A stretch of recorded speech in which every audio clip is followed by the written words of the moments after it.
할렐루야. 일부 성가대 너무 감사합니다. 아주 힘 있는 찬송 은혜 많이 받았습니다. 요즘 우리 한국 기독교는 역사상 가장 거센 도전 앞에 서 있습니다.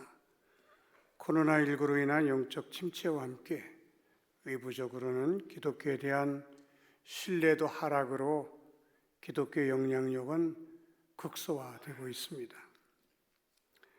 기독교에 대한 공격은 전방위적인데 거기에 대한 교회의 대처는 거의 없는 것 같아서 답답하기 짝이 없습니다. 이런 때 우리는 교회는 무엇이고 또 어떠한 교회가 되어야 세상으로부터 신뢰를 받을 수 있는지를 말씀을 통해서 다시 한번 깨닫고자 하는 것입니다. 먼저 우리 한국 교회가 세상 사람들의 신뢰를 잃게 된 몇 가지 이유가 있습니다. 첫째는 잘못된 기복신앙 때문입니다. 우리가 하나님을 잘 믿고 섬기면 하나님께 복을 받는 것은 사실입니다. 그러나 그 복은 신앙의 결과일 뿐이지 신앙의 목적은 아닙니다. 예를 들어 우리가 봉사를 할 때에 그 봉사는 하나님의 은혜에 대한 감사의 표현입니다. 11조를 드리는 것도 물질의 축복을 받기 위해서가 아니라 내가 가지고 있는 모든 것의 주인은 하나님이시라고 하는 신앙 고백으로 우리가 11조 헌금을 드립니다. 그러나 우리는 현세의 복인 건강, 물질, 성공, 출세를 목적으로 이렇게 봉사하고 헌금할 때가 없지 않아 있습니다. 교회는 그 복을 받을 수 있도록 교우들을 독려하고 우리 교우들은 그 복이 내가 받아야 할 최종적인 신앙의 목적인 것처럼 생각하면서 그 복을 받기 위하여 최선을 다해서 신앙생활하는 그런 모습이 우리 한국교회 안에 없지 않아 있었던 것입니다. 하나님께 복을 받았다 할지라도 그 복은 하나님이 주신 사명을 감당하는 데 쓰라고 주신 복임에도 우리는 그렇게 생각하지 못하고 그 복을 쌓아두는 데 급급했던 것입니다. 그래서 교회 안에서도 세속적인 가치관이 판을 치므로 부자는 복받은 사람이고 가난한 사람들은 아직 복을 받지 못한 사람들이라는 잘못된 생각이 교회 안에 퍼져 있습니다. 정말 그렇습니까? 부자는 복받은 사람이고 가난한 사람은 아직 복을 받지 못한 사람입니까? 큰 교회는 복받은 교회고 적은 교회는 그렇지 못한 교회입니까?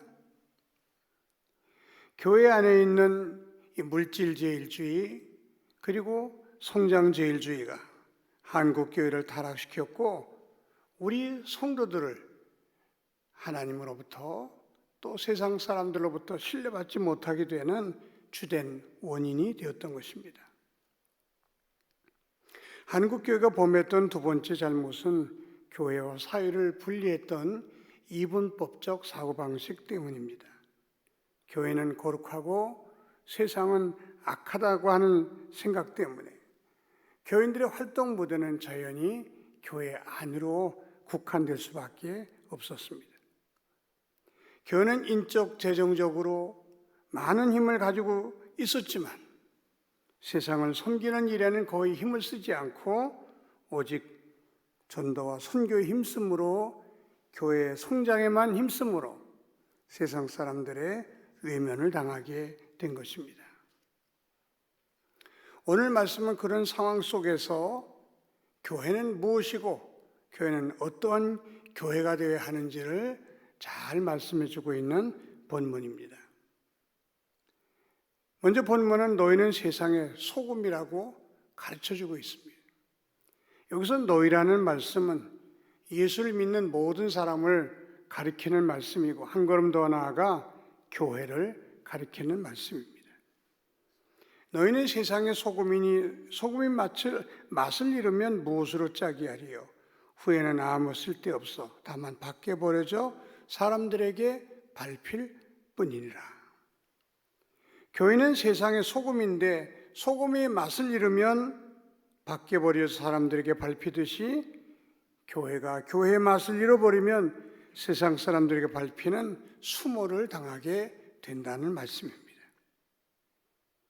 왜 교회를 소금에다 비유했을까요?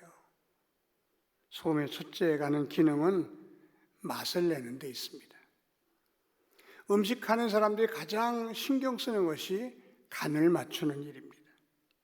아무리 식재료가 좋아도 간이 맞지 않으면 맛이 없어 사람들은 먹지 않습니다. 그 간을 맞추는 것이 바로 소금인 것입니다. 맛없는 것을 맛있게 만드는 것이 소금이듯이 살맛 나지 않는 세상을 살맛 나는 세상으로 만드는 것이 바로 교회의 가장 큰 사명이라는 사실을 주님은 말씀해 주신 것입니다. 또 너희는 세상의 빛이라고 하셨습니다. 성도는 세상의 빛이 되어야 하고 교회도 세상의 빛이 되어야 한다고 가르쳐 주셨습니다. 빛의 사명은 무엇입니까? 첫째가 어두운 곳을 밝히는 것입니다. 만약 우리에게 빛이 없다면 이 세상이 얼마나 불편한 세상이 되겠습니까? 여기서 어둠은 단순한 어둠이 아니라 영적이고 도덕적인 어둠을 말하는 것입니다. 죄악이 가득한 곳, 불법과 부정이 판을 치는 곳을 어둠이라고 말씀하고 있는 것입니다. 성도나 교회는 그 어두운 세상의 빛이 되므로 어두운 세상을 밝게 만들어야 할 사명이 있다고 하는 것입니다. 어떻게 성도나 교회가 빛의 사명을 감당할 수 있겠습니까? 오늘 말씀에는 착한 행실을 통해서 교회가 세상에 빛이 될 수 있다고 말씀해 주고 있습니다. 착한 행실이란 나 외에 다른 사람을 유익하게 해주는 것을 말합니다. 나 외에 다른 사람을 행복하게 해주기 위한 모든 행위를 우리는 착한 행실이라고 말하는 것입니다. 결국 교회란 세상을 살맛나게 만들고 세상 사람들을 행복하게 해주라고 세워주신 하나님의 선교기관임을 알 수 있습니다. 그러나 그동안 우리는 교회를 어떻게 이해했습니까? 예배드리는 곳으로 생각했습니다. 물론 예배드리는 곳 맞습니다. 신령과 진정으로 예배드림으로 하나님을 영화롭게 해드려야 합니다. 예배드림으로 하나님과 친밀한 관계를 유지해야 하고 예배드림으로 은혜를 받아서 가정과 직장에서 빛과 소금의 사명을 감당할 수 있어야 되는 것입니다. 예배는 성도에게 있어서 생명과도 같은 것이지만 예배가 예배로 끝나서는 안 된다고 하는 것입니다. 예배는 반드시 삶으로 연결되어 가정이나 직장에서 빛과 소금의 사명을 감당할 수 있을 때 그 예배는 가치 있는 예배, 하나님께서 원하시는 예배가 되는 것입니다. 교회를 다니는 사람들이 예배 다음으로 중요하게 생각하는 것이 전도와 봉사입니다. 전도는 복된 소식을 전해줌으로 그 사람을 행복하게 해주는데 그 목적이 있습니다. 예수 그리스도를 알지 못하고서는 그 누구도 행복할 수 없기 때문에 우리는 복음을 전하는 것입니다. 봉사도 그 목적은 이웃을 사랑하는 데 있습니다. 이웃을 기쁘게 해주고 이웃을 행복하게 해주기 위해서 우리는 봉사하는 것입니다. 그러나 그렇게 귀한 전도와 봉사조차도 한국교회는 그 본래의 목적과는 아주 다르게 사용할 때가 많았습니다. 전도는 교회 성장을 위해서 쓰여졌고 봉사는 교회 안에서의 봉사로 전락해버리고 말았습니다. 그래서 성도의 봉사가 세상과는 아무 상관이 없는 그들만의 리그로 전락해버리고 만 것입니다. 그 결과 교회는 세상 사람들에게 외면당하게 되었고 교회는 세상과 아무 상관도 없는 마을 가운데 섬과 같은 존재가 되어버리고 만 것입니다. 이런 한국교회가 다시 세상 사람들의 신뢰를 회복하고 선한 영향력을 끼치는 좋은 교회가 되는 방법은 무엇이겠습니까? 오늘 본문에는 그 해답을 명확하게 제시해주고 있습니다. 한국교회와 한국교회 성도들이 세상 사람들에게 인정받고 교회의 권위를 회복할 수 있는 비결은 교회가 세상을 섬김으로 세상에 더 좋은 세상이 되고 세상 사람들이 교회 때문에 행복하다고 느껴질 수 있도록 세상을 섬기는 길 외에는 다른 방법이 없다고 하는 것입니다. 이러한 교회를 신학적으로 선교적 교회라고 합니다. 그동안의 선교는 언어와 문화가 다른 이방 나라에 선교사를 파송해서 복음을 전하는 것을 선교라고 생각했습니다. 물론 그것도 선교임에는 틀림없습니다. 그러나 선교는 그보다 훨씬 더 넓은 의미가 들어있습니다. 선교라는 삶의 모든 분야에 예수 그리스도를 전함으로 하나님의 통치와 다스림이 임할 수 있도록 하는 것을 선교라 그렇게 말합니다. 예를 들어서 학생들에게 선생님들에게 복음을 전해서 그 학교가 하나님이 다스린 듯한 학교가 될 때에 우리는 그것을 학원 선교라 그렇게 말합니다. 군대에 복음을 전함으로 50만 국군 장병들이 예수를 믿고 군대 속에서 하나님의 뜻이 이루어질 수 있도록 하는 것을 우리는 군선교라고 말합니다. 연예인들에게 복음을 전함으로 문화예술계가 하나님이 기뻐하시는 음악, 미술, 연극, 영화를 만들어 나아가는 것을 문화선교라고 말합니다. 그 외에도 경찰 선교, 외국인 노동자 선교, 직장인 선교, 장애인 선교 등등이 있습니다. 이제 교회는 다른 나라의 선교사를 파송해서 예수 그리스도를 전하는 선교도 해야 되지만 동시에 우리 가정이, 우리 마을이, 내가 일하고 있는 직장이 선교지라는 사실을 깨닫고 성도 한 사람 한 사람이 선교사의 마인드를 가지고 살아갈 수 있도록 훈련해서 파송하는 일을 해야만 한다고 하는 것입니다.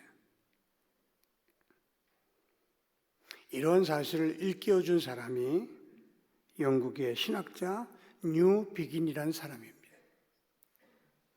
뉴 비긴은 영국교로부터 파송을 받아 인도에서 35년 동안 선교사로 일했던 사람입니다. 35년 동안의 선교사 생활을 마치고 고국으로 돌아온 뉴 비긴은 깜짝 놀랄 수밖에 없었습니다. 왜냐하면 자신을 영국으로 파송했던, 자신을 인도로 파송했던 그 영국이 이제는 대부분 하나님을 믿지 않고 교회를 다니지 않는 선교지로 변했기 때문입니다. 뉴비기는 인도도 우리가 선교할 선교지지만 내가 살고 있는 이 교회 주변이 인도와 마찬가지로 내가 선교해야 할 선교지라는 사실을 새롭게 깨닫게 된 것입니다. 방글라데시, 인도네시아, 미얀마, 카자흐스탄만 선교지가 아니라 우리가 살고 있는 이 율전동, 천천동, 정자동이 바로 우리가 선교해야 할 우리의 선교지라는 사실을 우리는 알아야 된다고 하는 것입니다. 내가 사는 내 동네, 내 마을이 나의 선교지라는 사실을 깨닫고 나는 그곳에 파송받은 선교사다, 이런 마음을 가지고 살아가는 것을 선교적 교회라고 말하는 것입니다. 그러면 어떻게 내가 사는 내 동네, 내 마을을 복음화할 수 있을까? 첫째는 성도 한 사람 한 사람이 가정, 직장, 마을에 파송된 선교사라는 사실을 자각하고 살아야 된다고 하는 것입니다. 예수님은 제자를 부르실 때 나를 따라오너라, 내가 너희로 사람을 낚는 어부가 되게 하리라 말씀하셨습니다. 예수님이 언제나 부르시고 훈련하신 다음에 파송하신 것입니다. 여러분, 육군상안학교도 생도를 뽑지 않습니까? 뽑은 다음에는 훈련합니다. 4년이라는 훈련을 한 뒤에는 일선으로 파송하는 것입니다. 학교도 그렇지 않습니까? 학생을 받습니다. 공부시킵니다. 그리고 사회로 내보내는 것입니다. 하나님의 교회가 바로 그런 역할을 하는 것입니다. 하나님께서 저희들을 뽑아주신 이유는 교회에서 훈련받아 세상에 나아가 선교사의 사명을 감당하면서 살라고 우리를 뽑아주시고 훈련시켜 주신 것입니다. 그런데 우리는 내가 살고 있는 곳, 내 마을, 내 직장에 파송된 선교사라는 의식이 별로 없습니다. 우리가 외국에 파송한 그분들만 선교사지, 우리는 선교사가 아니라고 생각하며 살고 있습니다. 정말 그렇습니까? 우리는 뭐 하는 사람입니까? 예배만 드리는 사람입니까? 교회 안에서 봉사만 하는 사람입니까? 헌금만 하는 사람입니까? 그것이 교회의 목적입니까?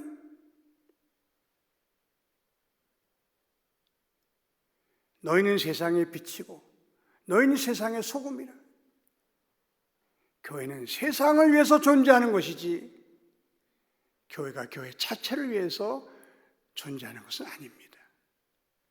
교회는 세상을 구원하기 위한, 세상을 아름답게 만들기 위한 하나님의 파송받은 선교기관이고, 저와 여러분들은 그 일을 감당하라고 보냄을 받은 선교사라는 사실을 절대로 잊어서는 안 된다고 하는 것입니다. 한번 따라해 보실까요? 나는 선교사입니다. 좀 큰 소리로. 나는 내 가정에, 내 직장에, 내 마을에 파송받은 선교사입니다. 여러분, 이 마인드를 가지고, 이 사명의식을 가지고 살아가는 저와 여러분 모두가 되시기를 주님의 이름으로 부탁합니다. 어떻게 내 가정, 내 직장, 내 마을을 복음화할 수 있을까? 먼저 내 가족들로, 내 직장 사람들에게, 내 동네 사람들에게 신뢰를 받을 수 있어야 됩니다. 신뢰를 잃어버리면 우리가 그들을 주께로 인도할 수가 없어요. 마을을 복음화할 수가 없습니다. 지금 한국교회의 가장 큰 문제가 무엇입니까? 세상 사람들로부터 신뢰를 잊어버렸다는 거예요. 그 잃어버린 신뢰를 회복하는 방법이 무엇입니까? 오늘 말씀에 너희가 소금 같은 역할을 해야 되고 빛과 같은 역할을 해야 된다고 하는 것입니다. 소금은 맛없는 음식을 맛있게 하는 것입니다. 교회는 이 살맛 나지 않는 세상을 살맛 나는 세상으로 만들어야 된다고 하는 것입니다. 빛은 우리의 선한 행실을 가리킵니다. 선한 행실을 통해서 믿지 않는 사람들이 하나님께 영광을 돌리게 하라. 우리의 선한 행실을 통해서 이웃을 기쁘게 해주고 행복하게 해줌으로 기독교에 대한 신뢰를 회복해야 된다고 주님은 말씀해 주신 것입니다. 빛과 소금의 공통적인 특징은 자신은 녹아지고 없어져야 된다고 하는 것입니다. 소금이 녹지 않으면 소금 맛을 낼 수가 없어요. 짠맛을 내려면 자기는 반드시 녹아져야 됩니다.